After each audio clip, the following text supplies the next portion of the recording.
too. I've just been sleeping on this. So I want to make sure that particularly everybody that we represent understands who he's representing. So who exactly is Cantey Hanger representing? Dr. Ryan, Paula? So representing the district, but specifically the Board of Trustees, so an advisor to the Board of Trustees. And so we also use Brackett and Ellis. So what if Brackett and Ellis and Cantey Hanger don't agree on something? What happens? Well, then we would certainly have to get people in the room and talk through the law, talk through what is more the best decision for the school district, and make that decision. I want to get some more information on how exactly they were selected. I mean, what was the process to choosing Cantey Hanger in particular? What other firms were considered?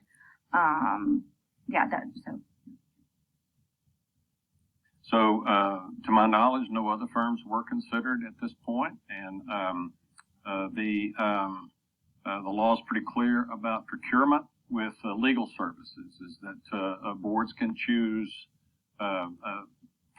without going through a typical procurement process, the law firms that they need to be able to choose. Okay. Let's see. Did this firm represent that they had cleared all conflicts of interest before they started representing us? So I just want to make sure that I think it was mentioned during open forum that there is the potential for conflicts of interest where they vetted to clear all potential conflicts.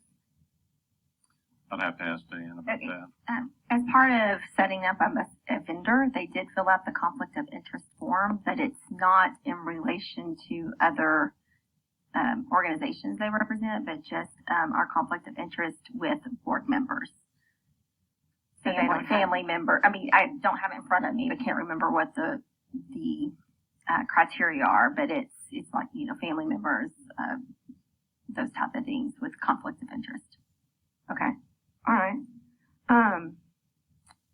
And then what are the expectations of support? So we, and I will say that there are some really good things about having a second opinion.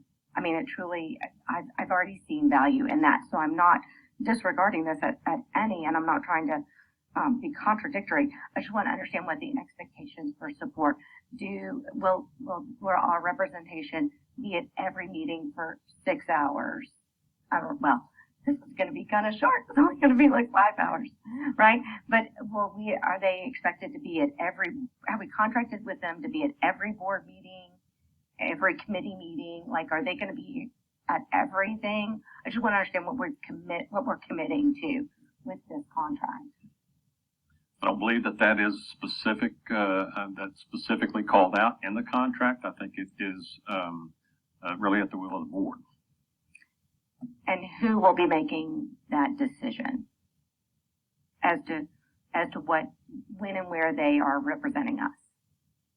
Well, my assumption is the board president would certainly have the decision-making influence about that. Okay, and without asking all 7 of us what we think, or by consulting with the board is purely his discretion as to what his job responsibilities or his time is going to be spent. Well, it'd be difficult to poll the board for something like that, because that would not be what we would need to do. So I would say that the election of the board president certainly comes with that responsibility. Okay, thank you. Let me just make sure that I got all my questions. So, questions. Thank you. So I mean, if we did not go through some sort of bidding process, so why did we pick this particular firm? Does anybody have an answer to that? This was the firm recommended by the board president, for sure. Can you tell the community? Wait. That's a violation of decorum. Please refrain from cussing in the middle of the meeting. Please refrain from asking other board members questions. So you're not going to answer the question to Dr. Ryan. You can ask Paula. You're not going to answer to the community why we picked this firm? Please refrain from asking other board members questions. So I just want to, Dr. Ryan, maybe you can answer this question. Why are we picking a firm that is linked to the Tanner County GOP? You know, if we are trying to keep politics out of this district, then why are we doing that? That was not a part of the criteria that we were dealing with at the time. So I'm assuming, Casey, you're not going to tell the community that either. More than happy to speak to the community outside here, but you don't have a right to ask other board members questions. Well, Are we finished? I'm just going to say that we're voting against this recommendation. There's many questions that I just made and are not answered. The community had many questions today in the open forum. Why are we having a firm that is being used by other districts? I mean, there's not really any real reason why we picked this particular firm. I mean, that's just being completely, there's no transparency about this process at all. And the other thing is that I've been here 14 years, and I've been working with Brackett and Ellis, the GCISD law firm, and we never needed another firm. That's just a lot of money spent for no reason. I mean, we've run a great district for 14 years since I've been here, and we just don't need another, unless there's some specific cases, like, you know, if we have a board member doing something that she's not supposed to do, then maybe we need a board Refrain lawyer. from attacking other board members. But Don't do that again. I want to say, Don't attack other board members in this boardroom. That's not Hey. how we're going to operate. hey, I just want to say that there's no need for We're gonna another operate firm. like that. If you're going to attack other board members, you need to do it outside the boardroom. There wasn't any attack. You can go talk to her face or him or It wasn't an whoever attack. you need to speak to. We will need a board lawyer if any of us gets in trouble speaking. That's just the way it is. So in other cases, 14 years here, we haven't need a lawyer for the board. You might need a lawyer for the board if one of us get in trouble. That's not attacking anyone. That's just the truth. So I'm voting against this because I don't think that this is good use of the taxpayers' money. And we already have a lawyer that's doing a great job. So last Monday, we were here in the executive session talking about a particular case. And I'm looking at these two lawyers. I'm thinking, why do we have two lawyers telling us the same thing? I'm paying double for no reason. We have a lawyer basically babysitting the board now in every meeting for 5-6 hours. We never had that before. So that's why I'm voting against it. We don't need a second lawyer. So I echo the exact same concerns as Trustee Rodriguez. In 13 years on the board, we haven't needed a separate attorney. And if any trustee is looking to avail themselves of legal advice specific to board members, there's a 1-800 number that we can call for TASB Legal to start that conversation right there. So I share that same concern. What suddenly changed, that if there was questions about the need for attorney prior to the last month and a half, that why that request wasn't made any earlier. So I'd like to know what suddenly changed that we suddenly need. After 13 years, I've never had a recommendation for the board to have an attorney. So what's suddenly different?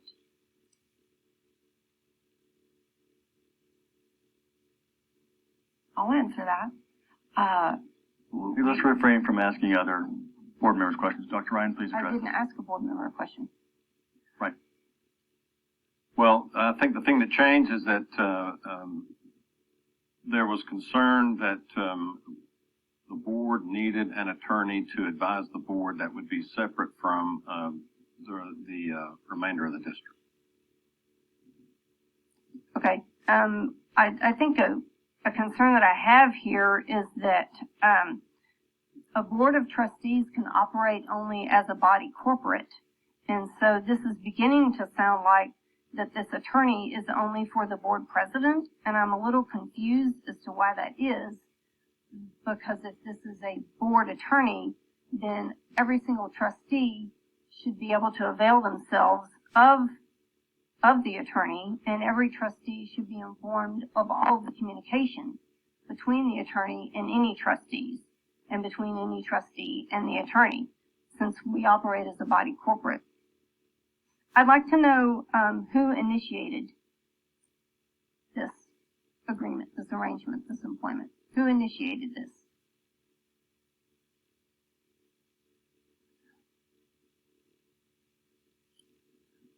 If you don't know, Dr. Ryan, it's okay to say you don't know. I don't know. Okay. I don't know specifically who initiated it. I do know that I have worked with the attorney in several different meetings at this point about policy and that kind of thing. But the initial contact, I'm not sure of. Okay.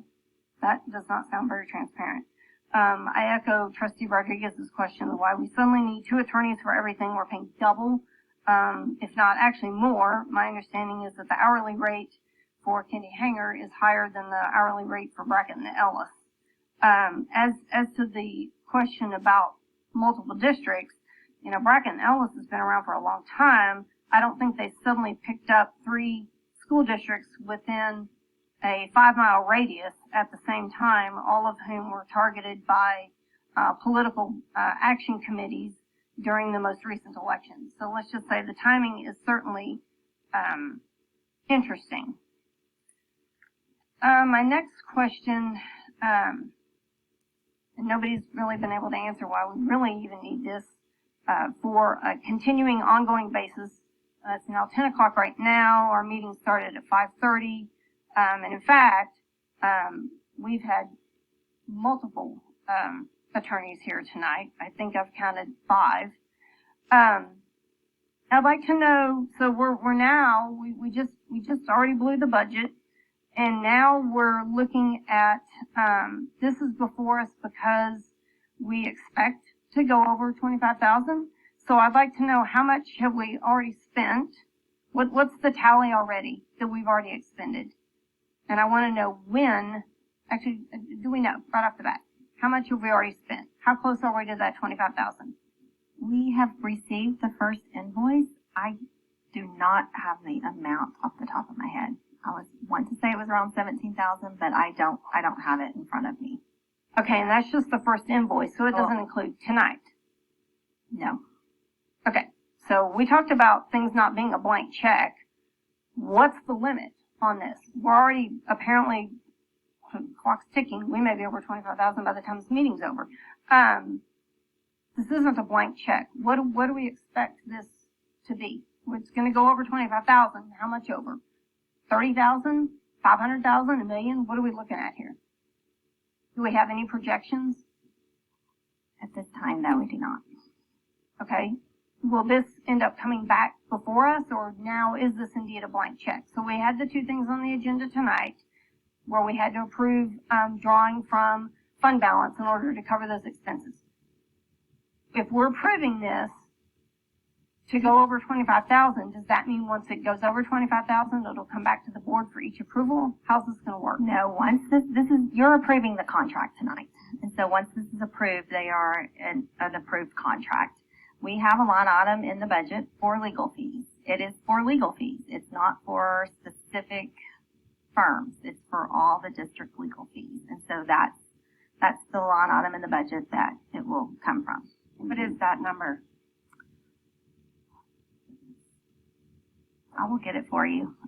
With 180, around 185. Okay, but that's a comprehensive number, right? So we won't even actually know which law firm is running that ticker up until we hit that number. Unless we ask for a report to the board each meeting, for example, of what the attorney fees are running. Yes, we can provide general ledgers. Okay. With the legal. Okay. And so we roughly know the tally already. When was this agreement? When did this go into effect? When did this begin? What's the date? There's a date. I don't have that